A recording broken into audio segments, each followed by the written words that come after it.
నమస్తే, welcome to life line. Diabetes, obesity ఈ రెండు కూడా మనం చాలా ఎక్కువగా చూస్తున్నాం ఈ మధ్య కాలంలో, చిన్నపిల్లల నుంచి పెద్దవాళ్ళ వరకు. అసలు ఈ కేసెస్ ఎందుకు ఎక్కువ అవుతున్నాయి, దీన్ని కంట్రోల్ చేయాలంటే మనం ఏం చేయాలి? దీని గురించి ఈ రోజు మనతో పాటు మాట్లాడడానికి TV9 స్టూడియోలో ఉన్నారు senior general physician from Yashoda hospitals doctor K Sasikiran garu. నమస్తే అండి. నమస్కారం. Welcome to our studio. Sasi garu, ఈ మధ్యన రెగ్యులర్గా చూసుకుంటే ఒబేసిటీ ప్రాబ్లమ్స్ చిన్నపిల్లల నుంచి పెద్దవాళ్ళ వరకు అందరిలో, ముఖ్యంగా యంగేజ్ అండ్ డయాబెటీస్ ఈ రెండు ఎక్కువ చూస్తూ ఉన్నాం. సో ఏంటి అసలు ఈ ఒబేసిటీ డయాబెటీస్ డిఫరెన్స్ ఏంటి, ఎందుకు ఎక్కువ కేసెస్ వస్తున్నాయి? ఒబేసిటీ అనేది మనం వెయిట్ ఎక్కువ ఉండటం, అంటే ప్రిస్క్రైబ్డ్ వెయిట్ కంటే ఇప్పుడు BMI అని క్యాల్కులేట్, బాడీ మాస్ ఇండెక్స్ అని, అది మోర్ దాన్ 25 to 26 ఉండి మోర్ దాన్ 30 అంటే సివియర్ ఒబేసిటీ, మార్బిడ్ ఒబేసిటీ అంటే సివియర్ కేసులో కొంతమందికి body mass index more than 40 ఉంటుంది. ఇది ఎక్సెస్ అక్యుములేషన్ ఆఫ్ ఫ్యాట్ ఉండటంలో, సిస్టంలో వెయిట్ ఎక్కువ ఉండటం ప్రిస్క్రైబ్డ్ లిమిట్స్ కంటే, దాన్ని ఒబేసిటీ అంటాం. మధుమేహం, డయాబెటీస్ అనేది it's different disease, maybe link to obesity. అంటే వెయిట్ ఎక్కువ ఉన్న వాళ్ళకి ఈ డయాబెటీస్ వచ్చే అవకాశం, ఇన్సిడెన్స్ చాలా ఎక్కువ ఉంటుంది. ఎందుకు అంటే ఇన్సులిన్ రెసిస్టెన్స్, ఇప్పుడు విసరల్ ఫ్యాట్ అంటే పొట్ట లోపల ఈ అబ్డామినల్ ఫ్యాట్ ఎక్కువ పెరిగిపోయి వీళ్ళకి ఇన్సులిన్ రెసిస్టెన్స్ ఎక్కువ అయిపోయి డయాబెటీస్ వచ్చే అవకాశం చాలా ఎక్కువ ఉంటుంది. ఇది ఎందుకు వస్తుంది? బేసికలీ మన జీన్స్లో ఆఫ్ కోర్స్ మన జెనెటిక్ టెండెన్సీ ఉండి, మన lifestyle and diet, less exercise, సెడెంటరీగా కూర్చోవటం, అసలు ఎక్సర్సైజ్ చేయకపోవటం, then junk food, refined carbohydrates తినటం, రైస్ క్వాంటిటీస్ ఎక్కువ తినటం అనేది దీనివల్ల మనకి ఎక్కువ అవుతుంది ఇన్సిడెన్స్. సో ఇప్పుడు మీరు ఇందాక BMI అని చెప్పారు. అసలు BMI అంటే తెలియని వాళ్ళే చాలా మంది ఉంటారు. సో దాన్ని ఎలా చెక్ చేసుకోవాలి? ఖచ్చితంగా అందరూ చెక్ చేసుకోవాల్సి ఉంటుందా? సింపుల్ థింగ్, BMI దానికి ఒక ఫార్ములా ఉంటుంది, weight by height square. So అది క్యాల్కులేట్ చేసుకుని, అది ఇంట్లో మనం కూర్చొని క్యాల్కులేట్ చేసుకోవచ్చు. Anything more than 24 is over weight.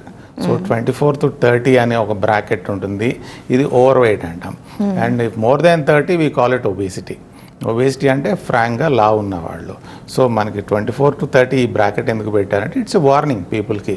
ఇప్పుడే జాగ్రత్త పడకపోతే మనకి ఇంకా ఒబేసిటీలోకి వెళ్ళిపోయి other than diabetes, heart disease, obstructive sleep apnoea, cholesterols ఎక్కువ అవడం, స్ట్రోక్స్ రావటం, సో మెనీ ఆస్టియోఆర్థరైటిస్, మోకాళ్ళు అరిగిపోవడం, ఇవన్నీ ఎక్కువ అవుతాయి. సో దీనికి మనం జాగ్రత్తగా ఉంటే, ముందే ప్రివెంటివ్ స్టెప్స్ తీసుకుంటే ఈ స్టేజ్కి రీచ్ కాకుండా ఉంటాం. ఒబేసిటీ ఉన్న వాళ్ళకి డయాబెటీస్ వచ్చే ఛాన్స్ ఎక్కువగా ఉంటుందా? అసలు ఎంత ఛాన్స్ ఉంటుంది?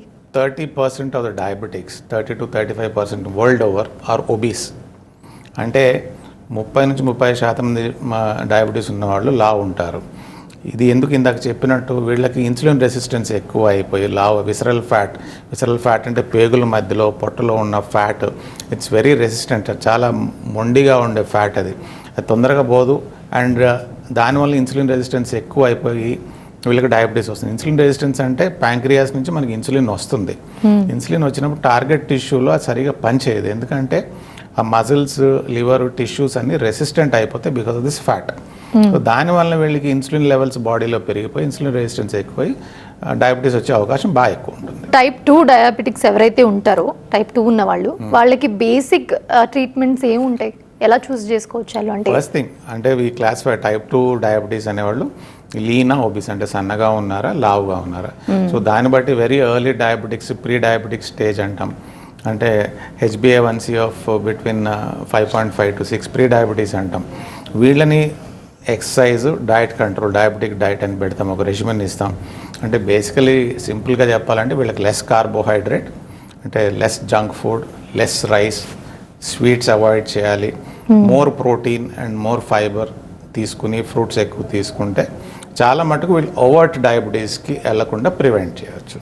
అండ్ డయాబెటీస్ ఓవర్ట్గా ఉన్న వాళ్ళకి టాబ్లెట్స్, ఆఫ్ కోర్స్ మందులు ఉంటాయి, various classes of drugs which are used to treat diabetes, plus of course diet control and exercise అనేది that is the bedrock of treating diabetes. అది లేకుండా మనకు diabetes అనేది అసలు ట్రీట్ చేయలేం. ఎక్సర్సైజ్, చాలామంది మందులు వేసుకుంటున్నాం కదా, ఎక్సర్సైజ్ చేయకుండా ఉన్నా కూడా డయాబెటీస్ కంట్రోల్ అనే ఒక మిస్కన్సెప్షన్ ఉంటుంది. That is very wrong. Exercise and diet control is a must. అంటే ఇప్పుడు ఖచ్చితంగా ఎవరికైతే షుగర్ ఉంటుందో వాళ్ళు ఖచ్చితంగా ఫుడ్ తప్పనిసరిగా ఏదైతే ప్రిస్క్రైబ్ చేస్తారో ఆ ఫుడ్ తీసుకోవాలి, కమ్ ఎక్సర్సైజ్ కూడా చేయాలి. ఇవన్నీ చేస్తూ వెయిట్ తగ్గితే ఒకవేళ వెయిట్ తగ్గిన తర్వాత ఇది కంట్రోల్ అయిపోయే ఛాన్స్ ఉంటుందా, లేకపోతే మళ్ళీ ఏమైనా తిప్పి కొట్టే ఇదేమైనా ఉంటుందా? చాలా మంది పేషెంట్స్లో సిగ్నిఫికెంట్ వెయిట్ రిడక్షన్. సపోజ్ ఒక వ్యక్తికి BMI ఆఫ్ మోర్ దెన్ 30 ఉంది, వాళ్ళ వెయిట్ BMI ఆఫ్ 24-25కి వచ్చారంటే డ్రగ్ డోసెస్ రిక్వైర్మెంట్ తగ్గించుకోవచ్చు. సెకండ్, చాలామంది పేషెంట్స్లో అసలు డ్రగ్స్ లేకుండా అంటే నాన్ డయాబెటిక్ లాగా ఉండొచ్చు, అంటే డయాబెటీస్ రివర్సల్ కూడా అవుతుంది. బట్ అంటే that is what weight loss can do. It can do miracles for a person. అది వెయిట్ తగ్గిపోయి కంట్రోల్లోకి వచ్చేస్తే కంప్లీట్గా షుగర్ అనేది లేకుండా అయిపోతుందా, లేకపోతే మళ్ళీ తగ్గిపోయింది కదా యాజ్ యూజువల్ అయిపోయింది కానీ మళ్ళీ నార్మల్గా జంక్ ఫుడ్ తిని ఇంకేమైనా ఉంటే మళ్ళీ అది రిట్రీవ్ అయ్యే అవకాశం మళ్ళీ వచ్చే అవకాశం ఉంటుంది. కంప్లీట్గా ఆగిపోయే for anybody it is all about discipline. Diabetic tendency అనేది మన జీన్స్లో ఉంటుంది. మన లైఫ్ స్టైల్ బాగాలేదు అంటే in terms of exercise or dietary habits diabetes వచ్చే అవకాశం అందరికీ ఉంటుంది. ఎస్పెషల్లీ ఒక పేషెంట్, ఒక వ్యక్తికి ఆల్రెడీ డయాబెటీస్ ఉండి వెయిట్ లాస్ అయ్యి తగ్గారు by whatever means, exercise అయ్యి ఉండొచ్చు, డ్రగ్స్తో అయి ఉండొచ్చు, బేరియాట్రిక్ సర్జరీ చేసుకుని ఉండొచ్చు, వాళ్ళకి డిసిప్లిన్ లేదు తర్వాత కూడా అంటే మళ్ళీ వచ్చే అవకాశం డెఫినెట్గా ఉంటుంది. డాక్టర్, ఇప్పుడు ఒబేసిటీ ఉండి వాళ్ళకి డయాబెటీస్ ఉంటే వాళ్ళకి ట్రీట్మెంట్ ఏ విధంగా ఉంటుంది, ఎలాంటి మెడిసిన్స్ మీరు ప్రిస్క్రైబ్ చేస్తారు సాధారణంగా? ఒబేసిటీ అండ్ డయాబెటీస్ అనేది ఈ set of patients first of course నేను చెప్పినట్టు life style modification in terms of exercise, diet control ఉండాలి. అండ్ ఇప్పుడు ఓల్డర్ డ్రగ్స్ ఉన్నాయి కొన్ని, మెట్ఫార్మిన్ అని, ఇప్పుడు SGLT2 ఇన్హిబిటర్స్ అని, ఆ డ్రగ్స్తో వెయిట్ లాస్ అవుతుంది. ఇప్పుడు లాస్ట్ ఫ్యూ ఇయర్స్ నుంచి మనకి సెమాగ్లూటైడ్ అని మీరు వినే ఉంటారు, lot of thing it's become a fad in the market, అందరు యూజ్ చేయాలనుకుంటున్నారు. సెమాగ్లూటైడ్, టెర్సిపిటైడ్ అని ఈ డ్రగ్స్ ఓరల్ ఫామ్లో కొన్ని ఇంజెక్టబుల్ ఫామ్స్లో ఉన్నాయి. They are causing significant weight reduction. అంటే కొంతమందిలో almost 15 to 25 kgs weight reduction కూడా చూసాం in the last 1 year. So that is how effective they are.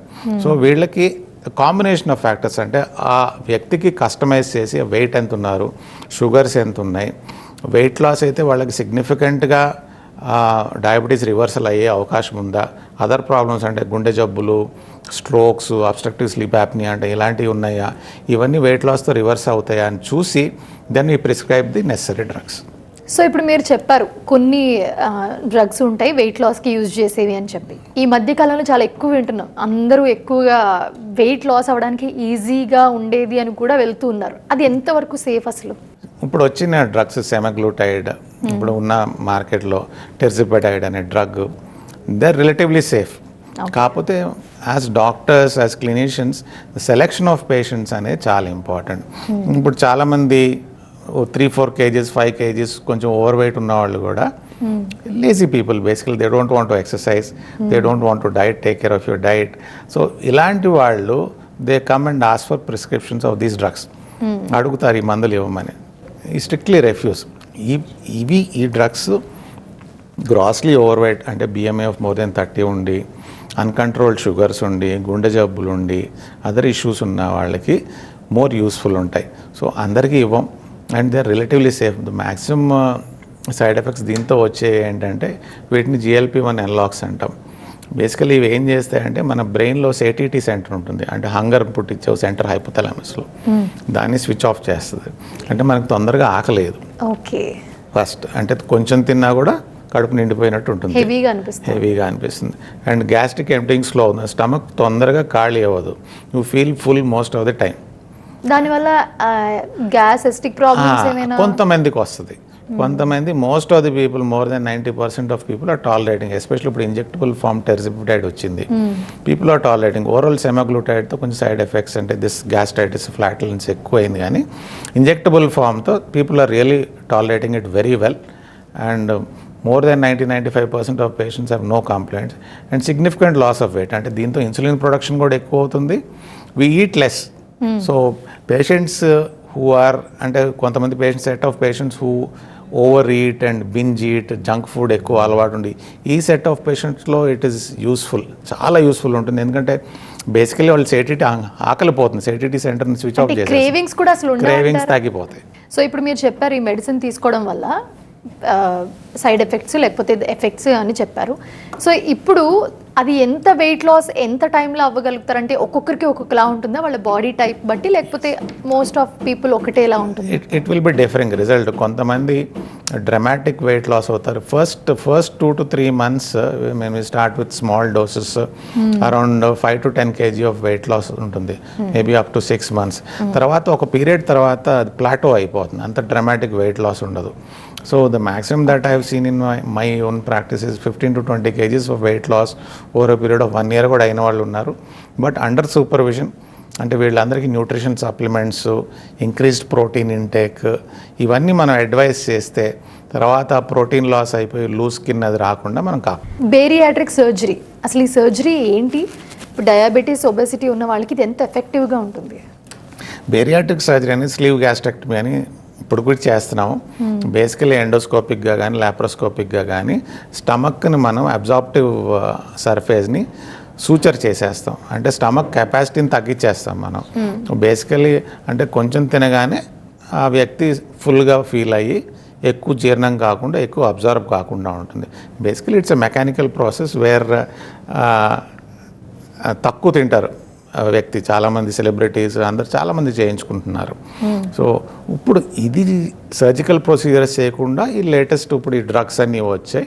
So we're trying to avoid surgery. So దాంతో ఉండే మార్బిడిటీ, దాంతో ఉండే కాంప్లికేషన్స్ అవాయిడ్ చేసి మనం ఈ డ్రగ్స్తోనే వెయిట్ లాస్కి ట్రై చేస్తున్నాం. సో ఇప్పుడు మీరు ఇందాక చెప్పినట్టు ఒకవేళ ఈ సర్జరీ కాకపోతే డ్రగ్స్ ఈజీ ఫామ్లోకి చేంజ్ అయ్యాము అందరు తీసుకుంటున్నారని, ఒకవేళ కొన్ని చెప్తూ ఉంటారు కొన్ని తీసుకున్నప్పుడు లేకపోతే ఒక ఓవర్ పీరియడ్ బాగానే ఉన్నా కూడా తర్వాత హెల్త్ ప్రాబ్లమ్స్ ఫేస్ చేయాల్సి ఉంటుంది అని చెప్పి చాలామందికి డౌట్ ఉంటుంది, ఒకవేళ ఇంజెక్షన్ ఫామ్లో అయినా లేకపోతే మెడిసిన్ ఫామ్లో అయినా కూడా. సో అది ఎలా మీరు రెడ్యూస్ చేయగలుగుతారు, ఎలా చెప్తారు పేషెంట్స్కి అసలు? అదే ఇందాక నేను చెప్పినట్టు వాళ్ళ డైట్ అనేది కంట్రోల్ చేసుకోవాలి first thing. And more protein, అంటే egg whites, chicken breast, lot of legumes, పప్పులు ఎక్కువ తిని more fruits and antioxidants, fibre ఎక్కువ తింటే న్యూట్రిషనల్ వాల్యూస్ అన్నీ వస్తాయి. ప్రోటీన్ లాస్ ఎక్కువ ఉండి మజిల్ లాస్ ఎక్కువ ఉండకుండా తర్వాత న్యూట్రిషనల్ డెఫిషియన్సీస్ ఉండకుండా ఉంటుంది వాళ్ళకి. సో ఇప్పుడు ఎక్సర్సైజ్ అండ్ అలాగే ఎక్సర్సైజ్ బాగా ఓవర్గా చేస్తూ ఉంటారు జిమ్, ఒకవేళ ఒబెసిటీ ఉన్నవాళ్ళు ఈ మెడిసిన్ లేకపోతే ఇవన్నీ కాకుండా ఎక్సర్సైజ్ చేస్తే ఇవన్నీ రెడ్యూస్ అయ్యే ఛాన్స్ ఏమైనా ఉంటుందా? డయాబెటీస్ కానీ ఒబెసిటీ కానీ అన్ని కంట్రోల్లోకి వచ్చేసే ఛాన్స్ ఏమైనా ఉంటుందా? ఎక్సర్సైజ్ అనేది మస్ట్. ఇప్పుడు పీపుల్ హు ఆర్ సెడెంటరీ, ఇప్పుడు లాంగ్ అవర్స్, సాఫ్ట్వేర్ ప్రొఫెషనల్స్ కానీ ఈవెన్ ఈ డాక్టర్స్ కానీ we sit for long hours చైర్లో ఒకటేసారి 2-3 hours అసలు లేకుండా కూర్చున్న వాళ్ళకి వీళ్ళకి కాంప్లికేషన్స్ వచ్చే అవకాశం ఎక్కువ ఉంటుంది. So that is what we advice, at least 1 hour of exercise, either walking, jogging, gym ఏదో ఒకటి, what ever it is preferable అది చేస్తే మనకి డయాబెటీస్ ఇన్సిడెన్స్ అనేది తగ్గుతుంది definitely. Apart from dietary control ఇది కూడా చాలా ముఖ్యం. సో ఇప్పుడు డయాబెటీస్లో లేటెస్ట్ ట్రీట్మెంట్స్ ఏమొచ్చాయి డాక్టర్? అంటే చాలా అప్డేట్ అవుతూ ఉన్నారు. సో లేటెస్ట్గా ఏమొచ్చాయి? చాలా డ్రగ్స్ వచ్చాయి, DPP-4 అగనిస్ట్ అని, SGLT2 ఇన్హిబిటర్స్ అని, ఇవన్నీ technical names of drugs that we're using.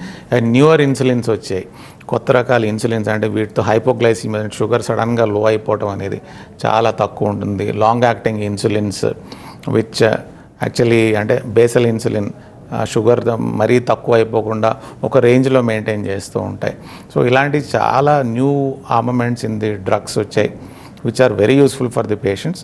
Apart from anti obesity drugs ఇప్పుడు ఈ న్యూయర్ డ్రగ్స్ యూజ్ చేయడంతో పేషెంట్ లైఫ్ స్టైల్ కానీ వాళ్ళ క్వాలిటీ ఆఫ్ లైఫ్ కానీ చాలా ఇంప్రూవ్ అయింది. ఇంతకుముందు షుగర్ సడన్గా లో అయిపోవటం, లేకపోతే టూ హై అయిపోవటం ఇలాంటి తరచుగా చూస్తూ ఉండేవాళ్ళం ప్రాక్టీస్లో. But now this incidence has come down. Especially డయాబెటీస్తో పాటు కిడ్నీ ఇష్యూస్ ఉన్న వాళ్ళకి, హార్ట్ ప్రాబ్లమ్స్ ఉన్న వాళ్ళకి, స్ట్రోక్స్ వచ్చిన వాళ్ళకి ఈ కాంప్లికేషన్స్ ఎక్కువ ఉంటాయి కాబట్టి వీళ్ళకి ఈ న్యూయర్ డ్రగ్స్ యూజ్ చేస్తూ ఉంటాం. సో ఇప్పుడు ఈ ఇన్సులిన్ అన్నారు ఇందాక మీరు, డయాబెటీస్లో ఇన్సులిన్ థెరపీ ఎంత వర్కౌట్ అవుతుంది, ఎలా పనిచేస్తుంది? ఇన్సులిన్ అనేది we give for selected patients. Selected patients అంటే sugar uncontrolled with submaximal doses of drugs. చాలా హై డోసెస్లో ట్యాబ్లెట్స్ పెట్టామైనా షుగర్ కంట్రోల్ కావట్లేదు అంటే అప్పుడు then we switch over to insulin. And పేషెంట్స్కి అసోసియేట్ గుండె జబ్బు ఉంది, లేదంటే కిడ్నీ ఇష్యూస్ ఉన్నాయి, స్ట్రోక్స్ వచ్చాయి, ఒబీస్ ఉన్నారు, అబ్స్ట్రక్టివ్ స్లీప్ యాప్నియా అని ఒక ప్రాబ్లం ఉంటుంది, లావ్ ఉన్న వాళ్ళు, ఇవన్నీ వాళ్ళకి ఎర్లీగా ఇన్సులిన్ ఇనిషియేట్ చేస్తే వాళ్ళ లాంగ్ టర్మ్ అవుట్కమ్ అంటే వాళ్ళ లాంజివిటీ, క్వాలిటీ ఆఫ్ లైఫ్ బెటర్గా ఉంటుంది. సో ఇప్పుడు ఈ డయాబెటీస్ అండ్ అలాగే ఒబెసిటీ ఈ రెండు ఉన్న వాళ్ళు, కాంబినేషన్ ఉన్న వాళ్ళు చాలామంది ఉంటారు. సో ఒకవేళ వీళ్ళు న్యాచురల్గా తగ్గాలి, న్యాచురల్గా దీన్ని తగ్గించుకోవాలంటే ఏం చేయాలంటారు వితౌట్ మెడిసిన్స్?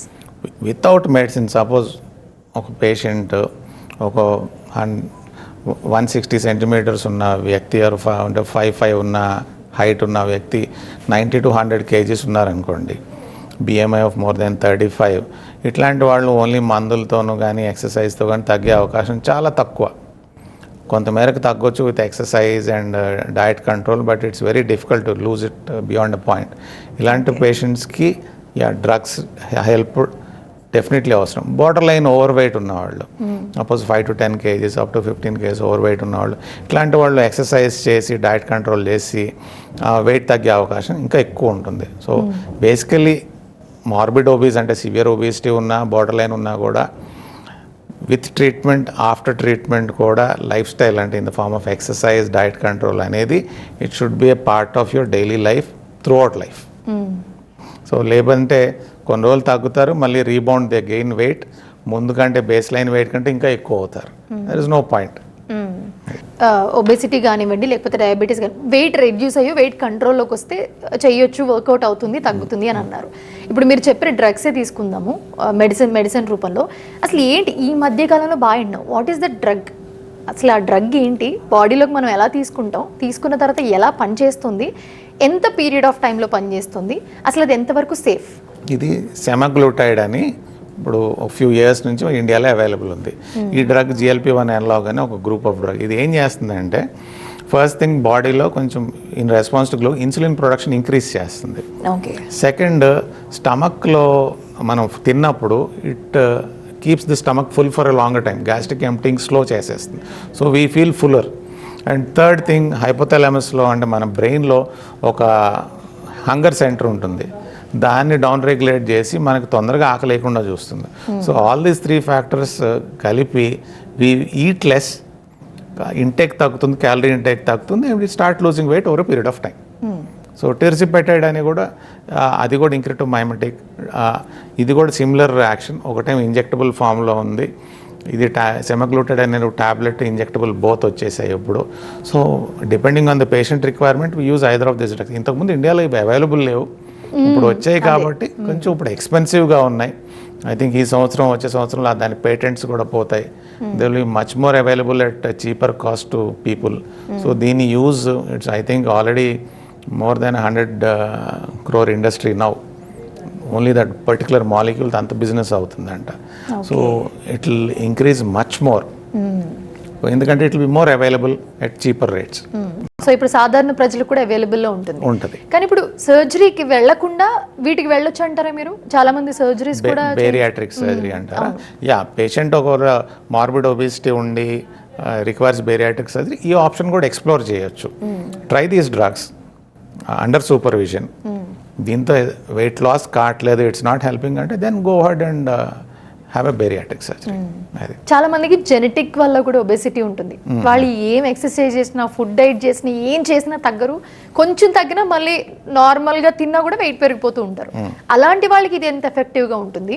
ఒకవేళ ఇది ఎంత ఓవర్ ఆఫ్ టైం యూజ్ చేయాలి దీన్ని? అంటే ఒక 1 year, 2 years, 3 years కంట్రోల్లోకి వచ్చినాక మళ్ళీ మానేస్తే మళ్ళీ యాజ్ యూజువల్ అయిపోతామా ఏంటి అసలు? This drug at least has to be use semaglutide, tirzepatide at least 6 months to 1.5 to 2 years అన్న మన అంతవరకు హొరైజన్ ఇవ్వాలి. For some individual to have significant weight loss. అంతకంటే మనం 3-4 months ట్రై చేసి తర్వాత మానేస్తాము అంటే కుదరదు. అండ్ దాంతోపాటు ఎక్సర్సైజ్, గుడ్ డయట్, నేను చెప్పినట్టు అది ఫాలో అయ్యి అది మానేసిన తర్వాత కూడా ఈ exercise and all diet control చేస్తేనే they will have long term positive effects. లేదంటే మళ్ళీ తిరగబడి మళ్ళీ వెయిట్ గెయిన్ అవుతారు. యూ విల్ స్పెండ్ చేసిన ఇంత expensive drug, everything will be waste. Okay. And అలాగే ఇప్పుడు డయాబెటీస్ లేకపోతే ఈ ఒబేసిటీ కాకుండా, ఈ ఒబేసిటీకే మెయిన్ మనం ఈ డ్రగ్ తీసుకుంటాం. ఒకవేళ ఈ రెండు కాకుండా ఇంకేమైనా ప్రాబ్లమ్స్ ఉంటే వాళ్ళు తీసుకోవచ్చా? అంటే కొంతమంది బీపీ ఉంటుంది, లేకపోతే ఇంకొంతమంది థైరాయిడ్ ఎక్కువ ఉంటుంది, లేకపోతే ఇంకొంతమంది కొన్ని హెల్త్ ప్రాబ్లమ్స్ ఉంటాయి. అలాంటి వాళ్ళు దీన్ని యూజ్ చేయొచ్చు? తీసుకోవచ్చు. అంటే థైరాయిడ్ ఇష్యూ ఉన్నా, బీపీ ఉన్నా, గుండె జబ్బు ఉన్నా, ఇట్ ఈస్ నాట్ అంటే ఇది తీసుకోకూడదు అనే కాంట్రా ఇండికేషన్ ఏం లేదు. అన్ని మిగతా పారామీటర్స్ అన్నీ చూసుకుని కొన్ని అంటే కొన్ని రేర్ ఇన్సిడెంట్స్, కొన్ని థైరాయిడ్ క్యాన్సర్స్ వస్తాయి ఈ డ్రగ్స్తో అని చాలా రేర్ యానిక్డోటల్ రిపోర్ట్స్ ఉన్నాయని చెక్ చేసి మేము ఈ డ్రగ్స్ పెడతాం. థైరాయిడ్, బీపీ ఉండి, గుండె జబ్బులు ఉండి ఈ డ్రగ్ ఇవ్వకూడదని ఏం లేదు, ఇవ్వచ్చు. సో ఇప్పుడు మీ దగ్గరకు వచ్చిన అలాంటి పేషెంట్స్ ఎవరికైనా సజెషన్ వాళ్ళకి ఎంత టైం పట్టింది, ఎలా ఉండింది వాళ్ళది? Most of the patients at least 6 months to 8 months use చేసిన వాళ్ళు they had significant weight loss. అంటే అట్లీస్ట్ 8 to 10% వెయిట్ లాస్ ఉంటుంది 6 monthsలో. That is very good. ఇప్పుడు ఒక 90 kg ఇండివిజువల్ 8 to 10 kgs తగ్గగలిగారు అంటే it will make a dramatic change to this life and quality of life. వాళ్ళకి బీపీ డ్రగ్స్ డోస్ తగ్గించవచ్చు, diabetics drugs dose తగ్గించవచ్చు. Significant weight loss అయిన వాళ్ళకి డయాబెటీస్ రివర్సల్ కూడా చేయొచ్చు, అంటే కంప్లీట్గా ఆఫ్ డ్రగ్స్ ఉంచవచ్చు. Okay. So it can do miracles. కాకపోతే ఇవన్నీ సూపర్విజన్లో అండర్ క్వాలిఫైడ్ గైడెన్స్ తీసుకోవాలి, కానీ మిస్యూజ్ చేయకూడదు ఈ drugs. So thank you so much doctor. Obesity గురించి, డయాబెటీస్ గురించి చాలా డౌట్స్ క్లియర్ చేశారు అండ్ అలాగే ప్రస్తుతం లేటెస్ట్గా ఉన్న ట్రీట్మెంట్స్ కూడా చాలా బాగా ఎక్స్ప్లెయిన్ చేశారు. Thank you for joining with. Thank you ma'am. So చూసారుగా, ఇది వాళ్ళ లైఫ్ లైన్. చూస్తూనే ఉన్నది TV9.